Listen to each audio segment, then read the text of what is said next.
Peace and blessings. Namaste to all light warriors, workers, and everything in between. It is I, Sophie, today. I miss you guys. I do.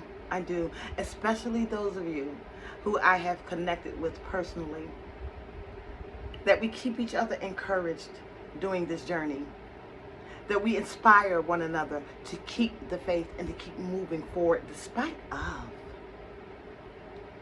And I want to start off with this little story, okay? It's a short story, but it's been happening in my organization, right? So heads have been rolling since I got there, all right? Heads have been rolling. And for the light workers that came into this organization, we have been systematically letting some people go and getting promoted, while those who are in the organization meaning to do it harm, like embezzlement and things like that, have just been getting caught right behind each other. And I mean, we are transforming this organization from its inside out. I'm starting to think it's me. You know, I'm like, oh, wait a minute, is this me? You know, am I doing this? Because I mean, it wasn't in a month time. I just got there May 2nd. We've already started losing people, okay, and gaining better people. So, okay, it needed to be cleansed out. I went and cleansed it. Other light workers are coming too, and we're getting ready to transform this from the inside out. But that's not the story. The story is there was a particular employee there, okay? And this employee was along with the fray. Part of the bad apples, so to speak, okay? Had the worst attitude when we first got there. They didn't want us to come. They didn't want to see me coming. They didn't want to see the girl that got hired behind me coming, okay? Because they knew that whatever it was that they were getting away with all this time, the buck stops here, okay? So we was getting a little bit of attitude every now and then. Okay, it's fine. I don't take it personally. All right. Now, what I did notice about this individual was that even though there was talk about her having such a bad attitude or these nasty ways and whatnot, all I could see on her was burdens, stress, okay? And yes, that negative energy would sometimes go and permeate throughout the organization, but I didn't process it that way. I knew that there was something else that was going on. I just couldn't pinpoint it. And one day she came to work and got really sick, y'all. I mean, really sick. And she locked herself in the bathroom, in the employee's bathroom, and wouldn't come out, okay? I got concerned. No, we weren't the best of friends, but I was still concerned. So I go and I knock on the door, you know, and I can hear her crying. And I can hear her moaning, you know, and I'm thinking to myself, I'm like, are you okay? Are you okay? Is there something that I can do? Do you need some water? Do you need anything? And she says to me, no, tell them to call my mother. My mom will know what to do. I said, okay. So I go and I talk to the executive director, and she calls the mom, and I go back to the door, and I'm knocking, and I'm going, hey, your mother's on her way. And she was like, yes, could you look out for her and let her in? So she stayed in there for like 30, 40 minutes, okay, waiting on her mom. She never came out the bathroom. And meanwhile, I left my office to go outside, and I'm pacing back in front of the door, and I'm saying a prayer. I am praying now, okay, because I don't know what's going on with this woman, and I just want everything to be okay. And meanwhile, while this is going on with this woman, the organization is now coming into an uproar, right? So the paranoia starts kicking in. Oh my God, you know, that's why we got to get masked, and it's COVID, and it's a bad stomach virus going on, and this, that, and the third. And I'm trying to keep the peace there because I know that that's not it, but I have no way of proving it, right? So I'm pacing in front of the building waiting on her mother. And she had told me what car her mother drove. And I want to meet her outside because you just can't walk into our building. Okay, you just can't walk in. So I'm outside, I'm pacing, I'm praying, and I'm trying to make sure that this woman is okay. And finally the mother pulls up, and I escort her to where she is in the employee bathroom. And she's knocking on the door like, hey, it's me. And all of a sudden she lets her in, and then she comes back out into my office and says, I need a jacket to put over her so I can escort her to the car. And I look around and I find something, and I just throw it. I give it to her. Okay. I don't know. If it was somebody's important, I'll replace it. That's the way that I'm looking at it at this moment. So she leaves for the day.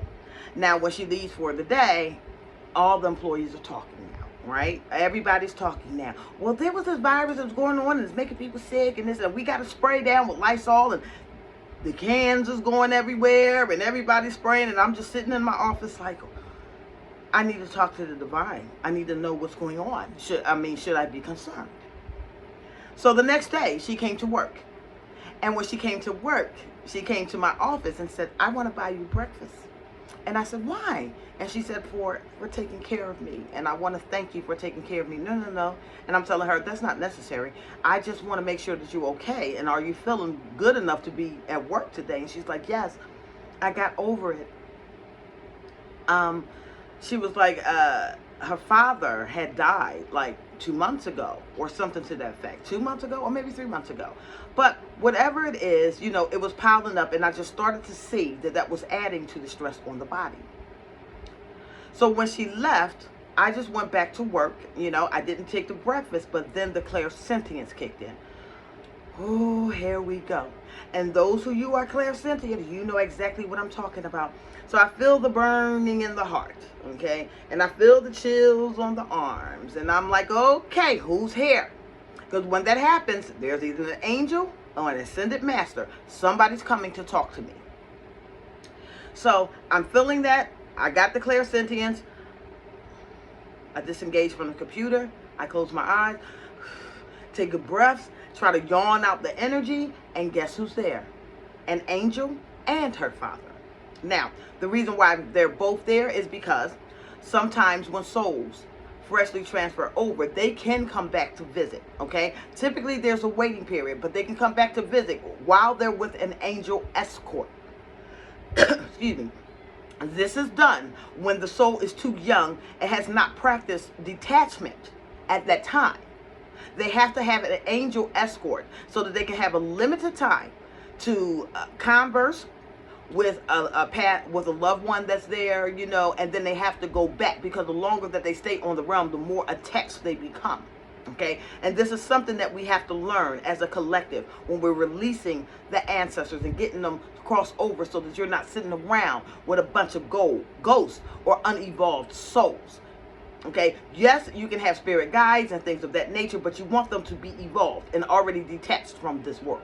Okay, that's a whole different topic. So he's there, and he has an angelic guide with him. And they're talking to me. And I'm going, okay. Now, mind you, I don't know this woman. I'm not comfortable to just go to her and tell her what's going on. Okay? I'm not comfortable in that. Most of the time, my work life, my professional life is typically a lot separate from my spiritual life. Okay? When people see me in the street, they see a businesswoman or a professional. Okay? People that know me intimately, they see the spiritual me. Okay? I'm a chameleon. So, the father is desperately trying to get a message to her. Okay, here goes nothing, or possibly my job, right? So I go to her and I say to her, hey, I want to talk to you for a minute, and I don't want you to be freaked out, and I don't want you to be scared. Please don't be scared. And she's going, okay. And I said, would you mind coming to me in my office? Coming with me to my office? And she goes, okay. And I bring her in the office, and I said, again, just take a deep breath. Okay, please don't be afraid. And she's like, what's going on? Like, she was like, are you going to do something to me? And I'm like, no, no. And so I finally tell her, I said, listen, I operate as an oracle to some, a prophetess to others, and for mainstream, I would be considered a psychic medium. And she's going, okay, like, what does that have to do with me? And I said, and the reason why I'm telling you that is because your father's right here. And when I said that, she sat up. And I said, and he has some messages for you. And so as I go to speak, as he's talking, and I'm saying to her, her eyes is welling up. The tears are falling down. There was some unfinished business because he left so suddenly. And The burdens that I saw on her was the fact that her father had all of these children. And now she had been thrown in a position to have to take care of her younger siblings. Okay? And also balance out what's going on with her mother and this job. And her father was telling me that because she had not processed his death, because she has not released it, and instead tried to be strong for everybody else and put all that stress in her body, it was making her physically ill. So I told her that she has to release. And I told her what to do. And when that conversation happened and she broke down and she said, I've been trying to go to the lakes. I've been trying to go to the beach. And she said, in my mind, I want to go there and just scream and just release it. But every time I go, nothing comes out. She said, I'm not ready to let him go. And I told her I understood. So here I am bonding with this woman that really couldn't stand me. But she's breaking down in my arms and I'm holding her. And now I'm starting to cry because the father's getting emotional. The angels are there. It's just this whole mess in this office. Okay, it's a whole mess in my office, right? So afterwards she goes and she leaves and I go in the bathroom and I wipe my face, you know, and I go back and I try to get back to work and everything is okay, right? Wrong. It spread like wildfire. I don't know what she said to the other employees, but from that moment, I had little to no peace. Everybody was coming and knocking on the door about this situation, about that situation, about this situation, about that situation. And typically, this was supposed to be something sacred between me and her. I did not want the organization to know that part about me. They don't even know that I had a YouTube channel. I didn't want them to see me any different, and that's exactly what happened. And it reminded me from when I was in church and I was doing my initial sermon, and my pastor pushed me so hard to go up there. You've got to do this sermon. You are called. You are called. You got to preach your first sermon. You got to go before the board of elders. You got to let them see you. You got to let them hear you. And this was something that I didn't want to do. And finally, I did go and do my initial sermon. And at the end of that sermon, 4 women stood up and confessed to me, and this is a true story, y'all, that they only came there to see me fail. They didn't know who I was and that they feel very bad about it. And I came down off the pulpit and I hugged them. And then after they left, a very powerful prophetess came to me and she said, what are you doing here? And I said, what do you mean? And she said, you're not called for the church. You're called for the world. The world is your church. You can't be confined to these 4 walls. I remember now. I was in my very early 30s at that time, maybe about 31, 32 years old when I did that initial sermon.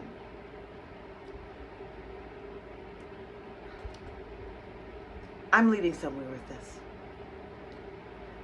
Take a moment and reflect on the thumbnail that I put up. If you don't remember it, it was a butterfly. And I did that purposefully to trigger something in you. All of you who are listening, all of you who are watching. And it's going to show you exactly where you are in your consciousness. Don't understand what I'm saying. I know. I'm getting ready to break that down to you. There are those of you who are going to see that monarch butterfly. And you're going to see that as a symbol of transformation, evolution, and change. And there's others of you who are going to see that monarch butterfly, and you're going to automatically think mind control. Okay? Programming. And depending on how you see that symbol, that is simply a symbol on its own lets you know what realm of thought and consciousness you are in. You think the matrix has anything to do with where you work and where you live and what you eat? No. It has everything to do with how you think. Okay? Listen to me. Those of you who understand the beauty and the symbolism of the butterfly in its purest form, in its purest creation, can only see that of positivity. And once you start seeing symbols in their positive way, your surroundings in a positive way, you create a matrix, okay? Or you free yourself from the old one. Now, those of you who looked at that butterfly and thought mind control and programming, you got some growing to do. You are creating that reality around you. Now, you're going to say, how can I create it if it already existed? I know, I get heavy sometimes. But if you bear with me, you'll get it. Each symbol that has been presented to you in this realm has a duality with it. Okay? And how you process that symbol lets you know on which side of the coin you are. Because it lets you know where your mind is. There are some of you who are living a fear-based reality. Everything is a conspiracy. Everything is a problem. Everything is a fake. Everything is going downhill. And you're watching your life go downhill with it. And you don't understand why that is. You think it's outside of yourself, and it's not. It's you. And those of you who are looking at symbols and seeing creation, abundance, beauty, creativity, transformation, you're watching your life formulate around that. It's not anybody else doing it. That's you too. You must be very, very careful in making somebody else's reality, somebody else's perspective, somebody else's journey your own. The way somebody processes their life have nothing to do with you, babies. The way that you process your own life is what's going to be influential in transforming the lives of others. Symbols are just symbols. Your intention gives them power. I will repeat that. Symbols are simply symbols, but your intention gives it power. For those of you who see a six-pointed star, one will say, oh, that's the Star of David. One will say, oh, that's a pagan symbol, satanic. And another might say, oh, that represents tetrahedron energy. Do you understand? It is your job to move from one level to another simply by transforming how you surround yourself. Now, I'm going to take it back to the story I told you earlier, okay? The reason why this became a problem is because as a guide to others, it is not my job to tell you what to do with your life. It's not my job to give you all of the answers. It's your job to discover them. What I do is give messages to you. What I do is serve as a guide. I light the torch. Statue of Liberty. Bring me your tired, your poor, your hurtled masses yearning to breathe free. I light the torch. I illuminate the path. Your job is to walk it, discover it, create it on your own. Everybody on this realm is not going to process information the exact same way. So it is up to you to figure out what your reality truly is. Is it that heaven, that bountiful place, overflowing with milk and honey, where opportunities are open to you, and all you have to do is just grab it? Is your reality a hell, where things are always going wrong around you, where relationships are severing, where people are gossiping and slandering and fighting and backstabbing? Why is your reality that way? What is your surrounding influence? And why have you taken upon yourself burdens that belong to somebody else? I get phone calls and text messages. Do you know what's going on in the world? Do you know what's happening there? It's going to affect us all. Correction. It's going to affect you because you're allowing it. It's not going to affect Sophie. My eye is single. And so should yours be. If you are a high-powered empath, you must be especially careful, because you pick up on the energy of others around you. And it's very easy, if you haven't trained the mind, to pull their reality into yours. Before you know it, you are living out the same nightmare that they themselves are living. You think it's a reality. I call it trauma bonding. There's a difference.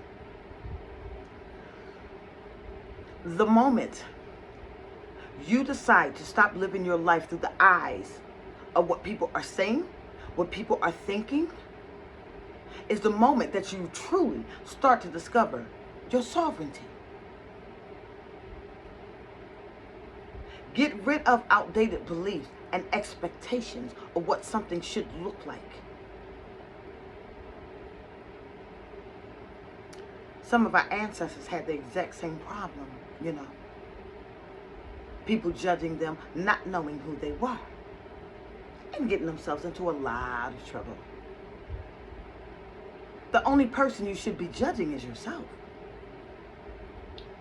Now, even myself, YouTube wasn't my thing. I've told you that. I created my platform for 7 people. I'm a worker bee. I move too much. Okay? I'm a field worker. I belong in the world. I need to be experienced, and I need to experience others, which becomes a little bit more difficult to do through technology, right? But there are those who watch me and they get something out of it, and there are those who watch me to simply judge me. A light worker wouldn't do this, and a light worker wouldn't do that, and a light worker wouldn't do this, and blah, blah, blah, blah, blah. Let me explain something to you when it comes down to the way that I talk. Especially for those of you who have an issue with it.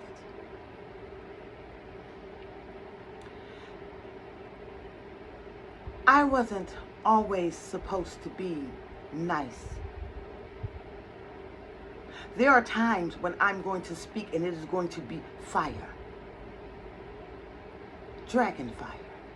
And the last time I checked, dragon fire didn't go smooth on your skin like lotion. Okay? So there's time where I'm going to breathe fire. But that's not all that I am. It is when I'm called to do that. But there are other times when what might come out of my mouth is water. Life. Do you understand? But if I breathe fire, it is for your edification. It's not to harm you. It's not to belittle you. It's to get you to think That's what my whole platform has been about this whole entire time, is to get you to think for yourself. Because if you don't do the thinking for yourself, what? Yeah, remember, somebody else will do it for you. Trust me, you're not going to want that. When you transmute symbols, your surroundings, and you learn to see the positive in anything and process your world in that positivity, it automatically dispels the darkness. There's nothing for you to fight or to attack. You don't have to. Your aura and your energy does it for you. You just have to stand in your power and be brave enough to go against the grain. You think these walks are easy? The people with the highest calls, the strongest power, are the ones who went through hell and back. Why would you be jealous of that? Why would you covet that? Why would you want that? You can't want the power without wanting the pain.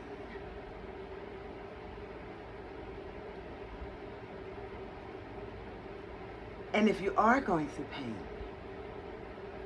it is simply a lesson. Nothing here was designed to break you. All came here to learn, to evolve, to develop. With that being said, Patreons, go ahead and disconnect from my Patreon group. I'm being pushed into another season at this time. You will continue to hear from me on YouTube. But for the heavy teaching, I got something much better in mind.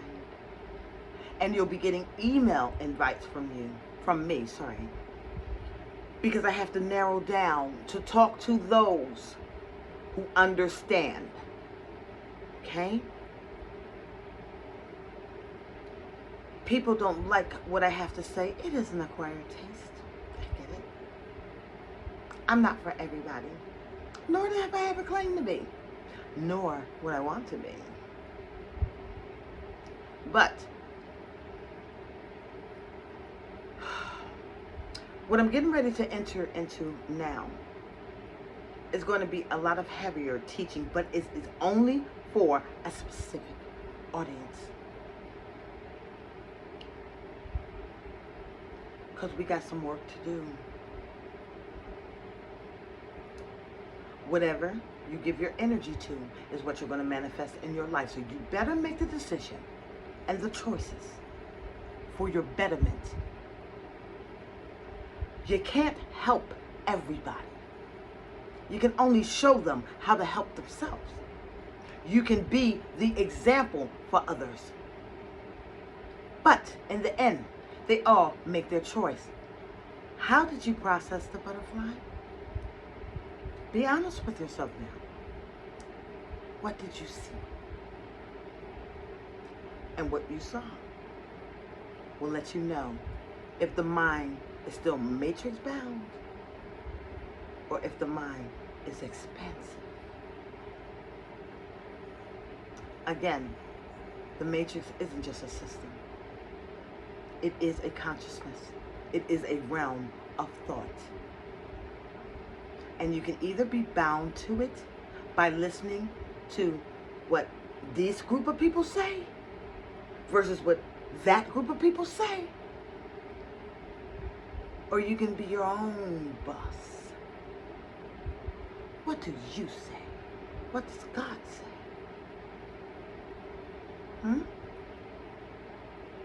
That's all. I am Sophie. I love you all. I'll talk to you soon. Bye.